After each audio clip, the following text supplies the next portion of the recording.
and welcome back to the Irish Hunting Podcast, the number one place for your hunting, fishing and country sports stories from around the world. Stick on the kettle, crack open a beer, pull up the feet, relax and enjoy.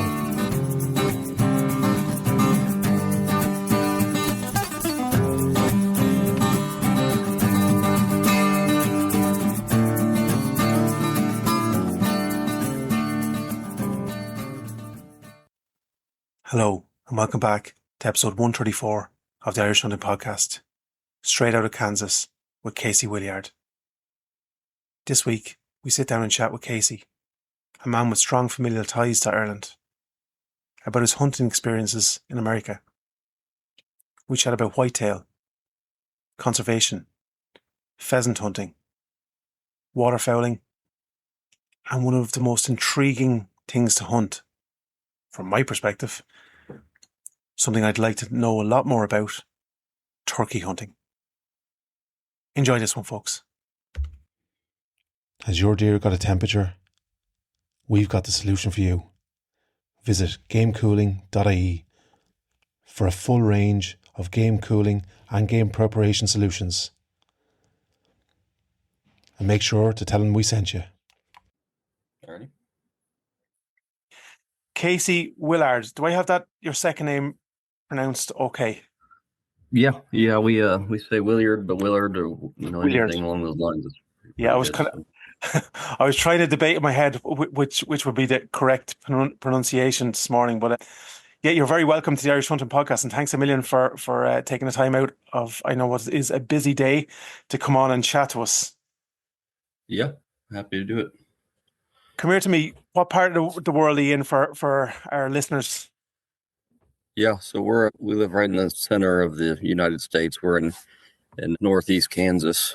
We farm about 1,000 acres of row crop here in northeast Kansas, and we have a few hundred acres of pasture ground that we tend to here also. So good stuff. And Casey, tell us a little bit about yourself. We'll bring it back, I suppose.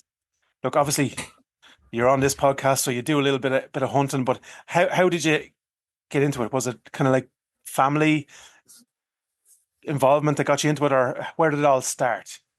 Yeah, so I guess my family, we've always had a history of hunting. My great grandfather was a Quinlan his father was from Ireland. He was the one that kind of started hunting over here, and he's passed it down for a long time. And where we live, it's similar land kind of to Ireland. It's kind of foresty in areas and rolling hills. We have quite a bit of deer, and we have a good pheasant population in parts of the state here, and then waterfowl and all that. So we kind of do all that hunting where we live. And yeah, that's just something we always grew up with, and we do quite a bit of cover cropping and different systems like that on our farm. So Kansas is kind of known for some of the bigger deer in the country here. Yeah, I've had the privilege of seeing some of the pictures you would be sending us. Some big boys over there. Yeah. It's gotten to a thing here in Kansas that for farmers it's kind of become a pain, because people are buying farmland just to be able to hunt it, because you have to get out-of-state licensing if you're not a resident of Kansas. So people, to go around that, are just buying farms. The last farm I rented, the guy paid $250,000 for the farmland just to have the rights to hunt it. Wow. Well, that's dedication right there, isn't it? Yeah, look, it's probably there's some similarities, I suppose, and you're no stranger to Ireland. You know a few of the lads over here, and Paul Callan and Philly and the lads. Yeah, Kansas State is the college that me and my wife both attended, and they had a American football game over there 2 years ago. Like I say, my family had strong Irish roots, so as soon as we found out we were playing there wasn't any way we were going to miss that. So we went over, and people were great. We met Paul the first night we were there, and yeah, we hit it off. He's a phenomenal guy, and he took me out for an afternoon sika hunting, and that's a whole different world, the way you guys hunt over there. Yeah, a little bit different, I suppose. Yeah, our hunting, the way it's kind of, the way it's attacked over here is slightly different. You guys have I presume a tag system in your state as well, do you? Yeah, we're only allowed one buck per person per year, no matter if you take it with a rifle or a bow or however you take it, you're only allowed one whitetail buck. And then last year they upped it to three does, and that's the end of your season. That's all you can hunt. So, Okay. Yeah, it's a little bit different. We have an abundance of them over here, so it's kind of a slightly different. I do follow obviously American pages there, and it's a huge deal to be able to get on one of those whitetails. And you guys have a healthy population in your state. Am I right in saying that? yeah, it's rebounded. When I was younger, it wasn't 20 years ago. If you were even to see a buck around here, you're pretty lucky. But the hunting practices have changed a lot to where it went from guys shooting any deer they see to now you're one to shoot 170 plus deer. So a lot of the 2, 3 year old bucks, anything under 10 points usually is getting passed up. So it's kind of going for farmers like myself. It's kind of gone backwards now because we have such damage like you guys do to your row crops and the farmland from the does that people are having to get extra tags on farms just to take the doe numbers down. Yeah. Look, I suppose it just shows, I suppose, the both the positive in terms of the input from hunting, which has probably transformed your numbers over there in a positive way. And then also, look, Mhm. I suppose you rely then on government then to be kind of agile enough to know when there is a problem in certain areas and can tackle it. Yeah. Yeah, we've been kind of lucky lately. The protesting for against hunting has kind of slowed down in the United States. I think people are starting to realize that the hunters are doing more for the animals than most of those other groups are, because we have all these habitat organizations that are lobbying for more habitat areas and more, restrictions on hunting and trying to help the animals more than just go out there and hunt them. Yeah, I think it's a world over problem. I think there's I think it's probably financially backed as well, with the whole kind of vegan movement and Hmm. animal rights organizations. And I think, look, it's a common issue across the globe now, where a lot of these people probably don't understand where you and I have come from and grown up with it, but and they probably don't see the benefit to hunting and probably never will. So unfortunately, that's a problem we all have to deal with. But I think you're right. There is a little bit of a softening and a little bit more of a, what would you say, a lean back towards the more common sense approach. Hmm. Hopefully, that's a sign of things to come. And come here, Casey. What do you hunt with yourself? Do you hunt with rifle, bow? What's your preferred method? Our rifle season here is usually only about 2 weeks long for the bucks. So lately, I've been getting more into rifle or into bow hunting. Last year, I only hunted with a bow because I filled my tag during bow season. But rifle's usually fairly easy to get a decent deer here after, they've been picked through pretty good during bow season, because bow season's about 3 or 4 months long here. So those guys get a lot more time. Okay. But yeah, I hunt with the bow a little, but usually that's in the middle of our harvest season. The bow season is, so I don't get to go out that much. And just explain this. So like rifle season is only 2 weeks. So what's the thinking behind having the a different season for obviously, look, it's harder to get quarry with a bow. So is Uh, that the reason? Is that the thinking? Is to allow? yeah, that's the main reason, because we're not even our rut is about the same time as your guys' rut for the reds and stuff, I believe. So they don't allow us to hunt during that season. Some states do. The state over Missouri, they allow. Last I knew, they allowed you to hunt with rifle during the rut, but Kansas kind of tries to prohibit all that just to keep their deer herd higher. Yeah. It's that's a far cry from here. We're actually, as you probably may or may not have heard, we've extended our season now. So our rifle season runs from August till I think the end of April. So it's a far different system altogether. Uh, Yeah, yeah, we're lucky. I don't know what I yeah. do. I'm finding I'm in withdrawals at the minute It's after a couple of months out. I don't know what I'd be doing if it was over there in 2 weeks. That's a long time without hunting. Yeah, we luckily I do a fair bit of pheasant hunting, and I have some friends in central western Kansas that have some really good wild pheasant population, and I spend quite a bit of time down there. That pheasant season's a fair amount longer. It usually starts second weekend in November and ends in January, so Yeah. I'll get out there a fair amount after and before harvest. And it's a good, sustainable wild population of pheasants. Do you supplement with breeding or anything, release projects over there, or is it mostly? In Kansas, some states do. Kansas, we don't have, I'd say probably only 25% of the state has a population that's, good enough to hunt every weekend. The rest is pretty thin, but those are natural wild birds. So Okay. usually all, if whenever I go down there, I take a big group of guys and we'll shoot. Our limit's 4 a day per person. So we'll usually limit out on pheasant, and then the quail, they covey up pretty good. And the coveys are say 20 or 30. I'll allow guys to shoot 4 or 5 out of a covey and break them up, but then I'll leave that covey alone and try to find the next one, so we're not hunting them to death.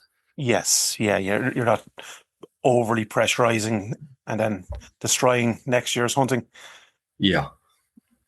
It's phenomenal to see because we obviously again we supplement quite a lot over here with because look, our weather is not, depending on the year, wouldn't be conducive, and then obviously then the destruction of, which is the biggest one, destruction of cover crop and Hmm. habitat has been, well, like I'd be talking to some of the older guys in our club, and they would remember where they never released any pheasants and would have went out and and had to have bag limits, so it just shows you that the habitat is the key really, and you guys seem to have Yep. an abundance of that over there. Yeah, well, when I was growing up, where I live now, I mean, if you see a pheasant at all, you're pretty lucky. But, 20, 30 years ago, there was quite a few of them around here, but we used to raise milo, and people didn't hay everything. And there was a lot more, our waterway drainage systems for fields. So there was a lot more standing grass and crops around year round. But anymore, there's really nowhere for a bird to hide in the summer because all the hay has been taken off and all the crops are fairly short still in the early spring, and everybody mows their roadsides. So Yeah, there's really nowhere for a big pheasant to hide. The quail can still sneak off into the trees, but the pheasant really, they can't survive too well where we're at now. yeah. And I suppose that's conducive, obviously, with over in the States. You guys have a lot of, like what you have there, like 1,000 acres would be a huge farm over in Ireland. So we have like a lot of segmented properties. So you have a lot more hedgerows, although it's been destroyed at an alarming rate over here too. So for bigger, more kind of monocrop kind of type style farms and so on. So look, hopefully we're trying to do our little bit to reverse that. Do you guys do any of that kind of planting for habitat, or is that a is Oh, that yeah. a is that a thing over in the States? Yeah, mine's mostly just I mean, it turns into a habitat, which I'm the president, or just stepped down from being the president of our Pheasants Forever chapter here, which is just for habitat building. But on the farm, we plant, I think this year I did 300 or 400 acres of cover crop, and I just planted some yesterday after my wheat harvest was over, or 2 days ago. But that's mostly rye that we just grow throughout the fall into the winter, and then we plant the soybeans into it in the spring. And the quail, that's usually, I mean, I'll usually scare quite a few hundred quail out of Wow. out of those planted areas.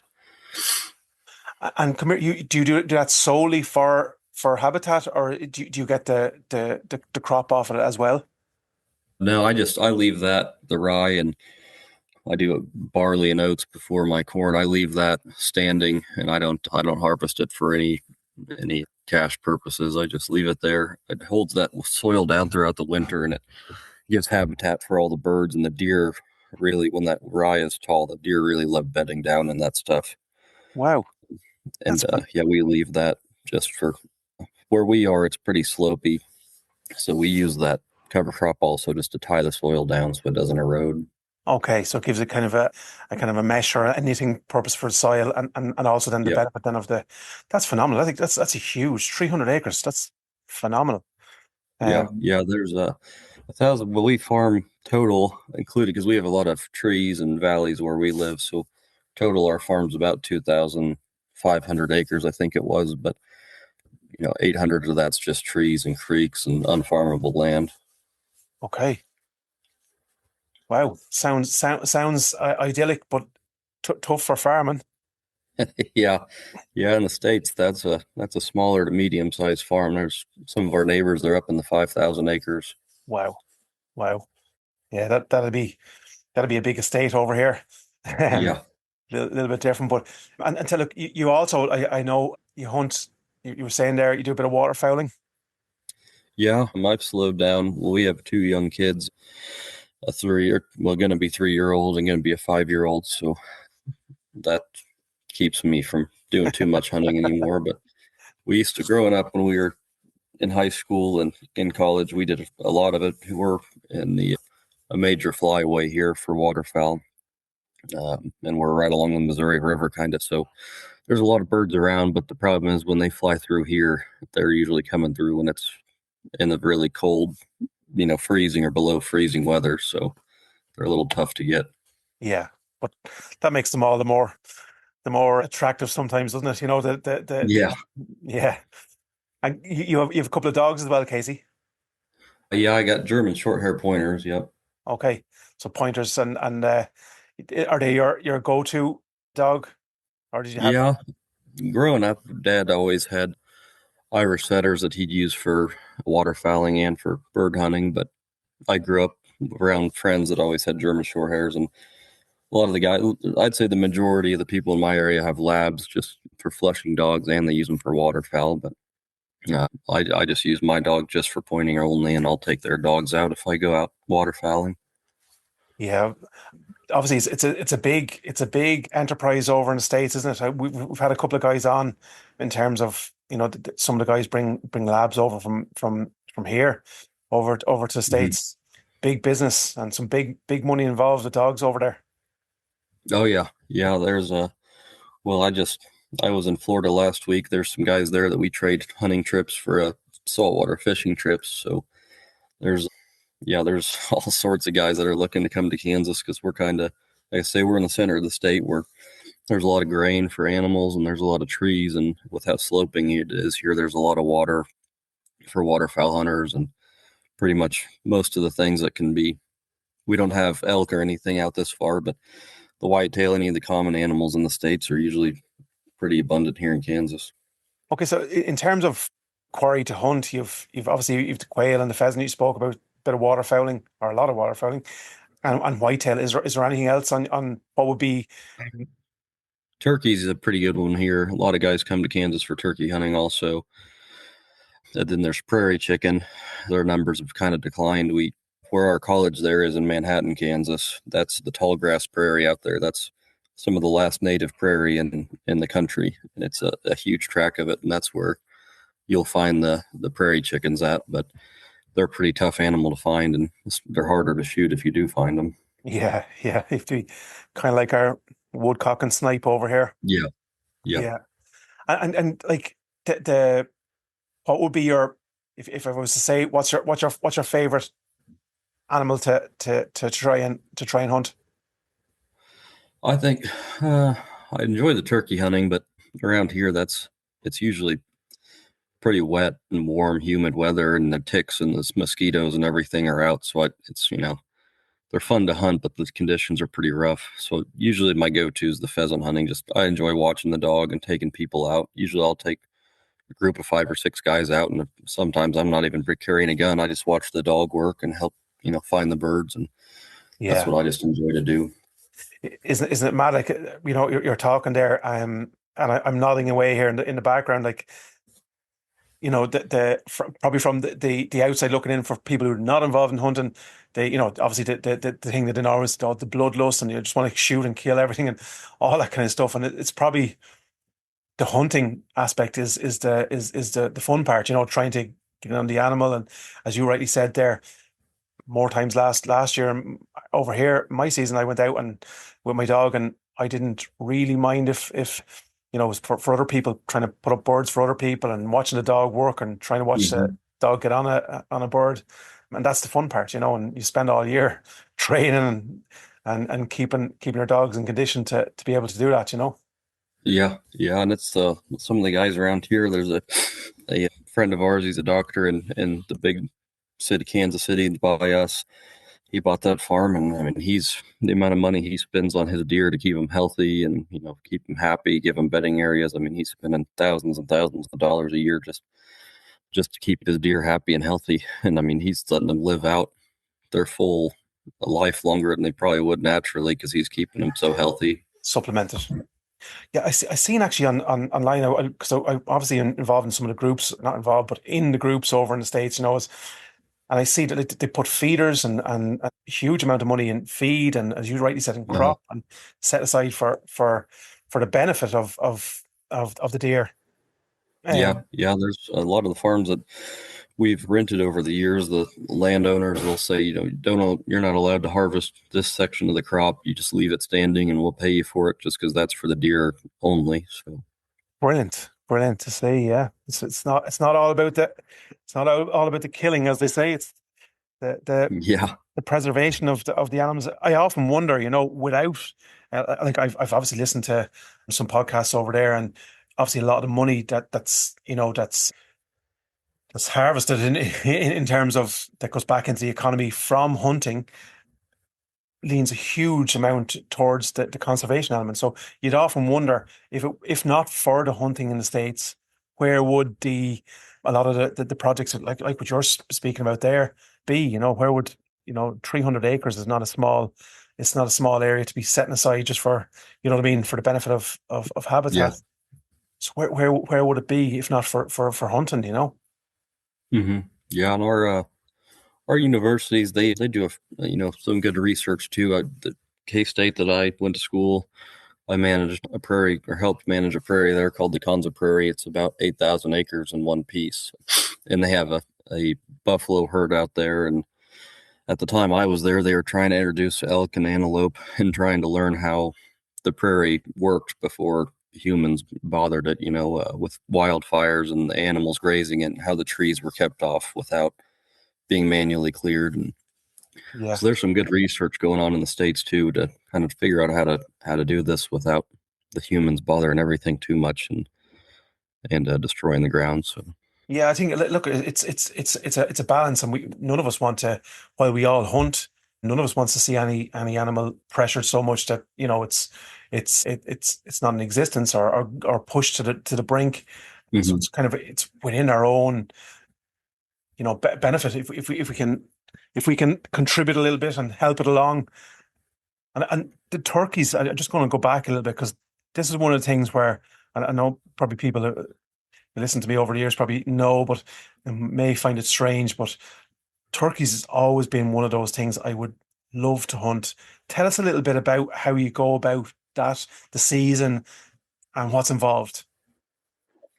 yeah, so our turkeys, the turkey population here, it it's interesting. It seems like it's a roller coaster. Some years they're just booming and they're everywhere, and some years they're really tough to get one, pinned down. I think we have a terrible problem with raccoons here.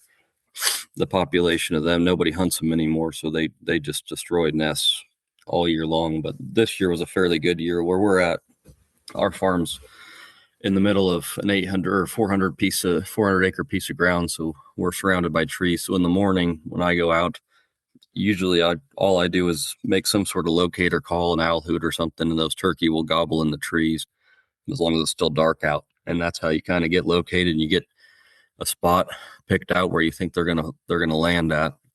And then usually they come down in the morning and they're tied up with hens first thing. And then once they kind of break off, you can call them into your decoys. But when their numbers are down, it's pretty tough to get the toms broke off of a hen and actually get them in. The jakes, the smaller birds, usually they run in packs in the spring, so usually you can get quite a few of them in. But I try to only shoot a decent tom. But yeah, it's hard to get them out of the trees here where we are. But usually there's quite a few around. So that's interesting. So the toms is obviously the older males, and the jacks are the kind of the hmm young bucks of the turkey world. Yep.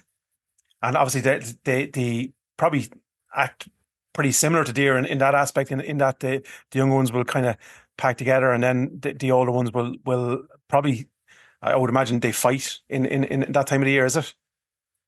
Oh yeah, yeah. You'll hear usually in the spring from my front door. If I wake up, say 6 o'clock in the morning, sun's coming up. That's all you'll hear in the morning is just turkey gobbling, and you'll hear them. They drum their wings off the ground. So sometimes, if there's a few small fields by my house that you can't see through, so the animals can't see me come out of the front door, and you'll hear them toms drumming their wings off the ground and gobbling and strutting and fighting, and it's a pretty cool thing to hear and see in the mornings. Brilliant, brilliant. There's a lot of work goes into the decoy aspect as well. I've seen varying degrees of input on that. Can you talk us through a little bit of that? Do you build your own? Yeah, yeah? there's a few guys around that have the actual hide ones that you put over a decoy, but they're hard to maintain and keep them in good condition. But I used to use just a standard rubber one, and they're not fantastic. When you get a bird in close, they'll kind of start to realize something's not right, but usually that's whenever they're too far into it and you can get them. But there's also guys that have decoys that's just the fan, and they hold it up in front of them and they'll crawl up on a turkey. And when they're strutting like that, they're so distracted they don't really pay much attention, so you can crawl right up on one and shoot it if you're lucky. But I don't risk that, because there's a lot of people out there in the woods hunting, so you never know. You come crawling up looking like a turkey, and you get somebody that's a little antsy with a gun. Yeah. I wouldn't fancy that either. Like, Yeah. walking around with a set of antlers on your head in Right. stag season. No. I love the hunting fraternity, but I just don't trust them all that much, Right. Yeah. No, that's and it's gotten a lot better too. We used to have terrible trouble with poaching, but I think that which I have the mobile trail cameras that send you pictures has really deterred a lot of people, because back in the day they would just walk in front of your trail camera, then they just steal the trail camera, and then you would never know who trespassed. But with the pictures now, we're able to keep people off pretty good, because they know it goes right to your cell phone. So yeah. And in terms of numbers, what would you harvest in a turkey season? One tom right now is the limit. Okay. And, you're not allowed any hens. Okay. And is that because numbers have decreased so much? Yeah, we used to have a fall season also, but they got rid of that altogether. So yeah, the numbers, it just depends really on what part of the state you're in, because our state varies quite a bit. Where we are, like I say, the climate and terrain and all that's kind of similar to Ireland. We get rolling hills here and a lot of strips of timber and stuff like that, so it's a little more conducive to animals. But you get to further western Kansas, out there it's just it's flat, and they don't get any rain, and there's not a lot of trees, so the habitat there is tough. So the guys in charge of the management of the wild animals in Kansas, the Kansas Department of Wildlife is what they're called, it's kind of tough for them to manage the state, rightfully so, because they just they're trying to do it in almost different parts of the world, but it's in one state, so yeah, it's tough. It's tough. Yeah, look, I think look, across the your problems are probably similar to ours in as well. It's one of those things where I don't think one size fits all. You rightly you pointed out there with the raccoons. Is the raccoons that are now eating nests and so on, because they used to be hunted, and probably populations have grown now and now. So I think governments, especially, I think we're the same over here, just tend not to be agile enough to respond quick enough to predation, probably to limit one and maybe push on another. Like that's I don't think wildlife now, in the world we live in now, like we're here, humans are here, so we just need to be a little bit more fluid and a bit more agile, I think, to respond to factors like what you spoke about there, and we just don't seem to be good at that. It just takes too much time, I think. Yeah, they for the coyotes, because we have coyotes and bobcats are our bigger predators in Kansas. They opened a night vision, an infrared season for coyotes in the state of Kansas, which you can hunt coyotes year round here. And then they opened that infrared season, which I like it, but with our deer population around, for us guys that have management practices for deer, it does make us a little nervous that you're going to have guys out there that, aren't good actors, I guess, that are going to have Yeah. night vision and see a decent sized deer and say, well, it's nighttime. I can just pick him off and nobody will know. But I don't know that happens, but that's the only concern I have with the night Yeah. vision here. Yeah, look, I think we're always going to have, unfortunately, be it with old technology or new, you're going to have the people who just want to push that boundary all the time, Yeah. unfortunately, and it's just, I suppose the good thing as well, we see it here, especially with clubs and so on. Like we have a club system over here, so each little village or town has their own kind of club, but that helps because they all kind of tend to, by and large, help each other. So if there's guys in one area, they'll let the next village know, look here, be on the lookout here, and if signs up and trail cams, as you said. So I think it was, once again, the hunting fraternity, the good side of it tends to help that. I don't Yeah. know what it's like over there, but it does be that way here, where we try and help each other a little bit. Yeah. I say it's growing up, it seemed like we had a lot more poaching and people, just, bad actors like that. But it seems like as of lately, it's just the hunting groups here in the United States have gotten a lot more control over making sure that people are doing things the correct way, I guess, because we don't run into that nearly as much as we used to. Yeah. And speaking of you over there and also over here, have you any plans to get over here at any time soon? Yeah. Actually, October, I'll be headed over to hunt reds with Paul Callan. I'm taking 4 other farmers from the area, and we're going to spend the last part of October there. Paul's going to try to get us on reds. We know that's going to be quite a task, I'd say, but he's willing to take it on. When we were over there, me and my wife, we spent 13 days, I think it was, in Ireland, and the people there were fantastic. We never met, a single person that was, not enjoyable to be around. Most of the time we'd go to the pubs at 8 o'clock and plan to be there for an hour, but somebody at the pub that's a local would buy us drinks till 1 or 2 in the morning. So it Yeah, was, that yeah, tends to be the way. Tends to be the way. We've some good people over here. We look at negative press always gets the headlines, but by and large, it's a good country to be in. It's a good country to live in, and we tend to get a lot of support from some good people over here. yeah, Um, it was phenomenal. Like I say, every town we went to, we met farmers and different people that were in the fishing industry, and Paul that was in the hunting business, and we went down to Tipperary where my family was from, and we met quite a few people there that kind of put us on leads of where they might have been from and lived, and it was just, yeah, we Brilliant. couldn't have asked for better people. So.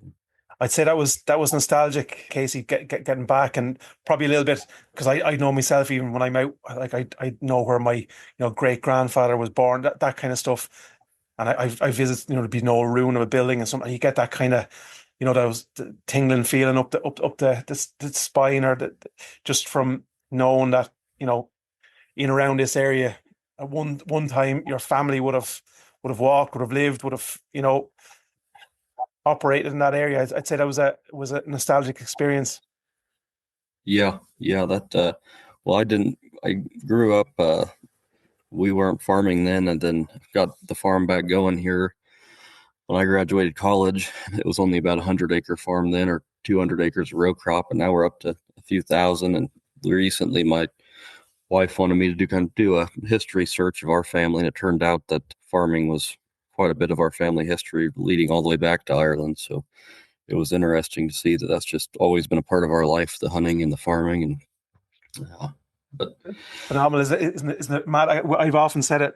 It's like something that for people, like, because I'd have mates who don't hunt, and I'd say to them, look, I'd encourage you to try it once, or go out go out stalking and try and experience it, because it kind of, there's almost like it's like a genetic link, isn't it, back to when you're out there. I know we're hunting with modern technologies now, with guns and all that kind of stuff, but there is still that kind of link, and it's like what we talked about there. You kind of, it comes through, whether you like it or not. It comes back out. The farming, the hunting. It's kind of come full circle for you guys over there, which is phenomenal to see. yeah, it's just I try to take some kids out every year, or even a lot of times it's older people, people in their 30s and 40s, and it's just when they don't really understand because they've weren't raised in it, but they go out there, and a lot of times, even if they don't shoot a deer or kill a turkey, just leaving your phone in the truck and walking away from everything and just being out just in the woods and hearing nature, and not worried about when's phone call coming from work or when do I need to be home. Just getting away Exactly. from everything is Plugging it, out a it's matrix. yeah, it's something people don't get enough of, I don't think, anymore. Absolutely. Look, I think hopefully there's a bit more appreciation for getting your boots on the ground, getting out and about. I think it's the pendulum is starting to swing back a little bit now towards normality. So hopefully that continues. Look, hopefully we might meet up with you when you're over here, Casey, and we might cross paths. And we do a little bit with Paul ourselves, as you know. Paul's a great guy, and we might cross paths and have a few pints and tell a few stories. And we look forward to seeing if you can get on one of those majestic Irish Reds. They're the king of the woods over here, and we wish you all the best. They're phenomenal Yeah, animal to hunt, and we wish you all the best, and we can't wait to see how you get on. we appreciate it. Yeah, we'll be over there for, I think, 9 days, so we'll try our best. Hopefully we can get one tagged out soon, but I don't think it'll be super easy. They look like they're one of the tougher animals to get to, but we're ready to try. There's a saying over here. Some people call them swamp donkeys, because they tend to hang out in the most inhospitable of places, and tend to be a bit of an issue getting them out. But look, that's all part of the fun, so you'll enjoy it Yeah, nonetheless. yep. Now we're excited. We'll hopefully meet up with you guys when we're over there, but Yeah. we appreciate it. Listen, Casey, thanks a million for coming on, dude. Really appreciate it. I know it's you're in a different time zone over there, so we appreciate making the time and effort. And as I said to you, best of luck when you're over here. We'll hook up, and we'll hopefully get to chat to you again maybe and see how you get on. Yeah, I appreciate it. It'll be good to do. Over and out, my man. God bless and talk Yep. to you Talk soon. to you later. Bye.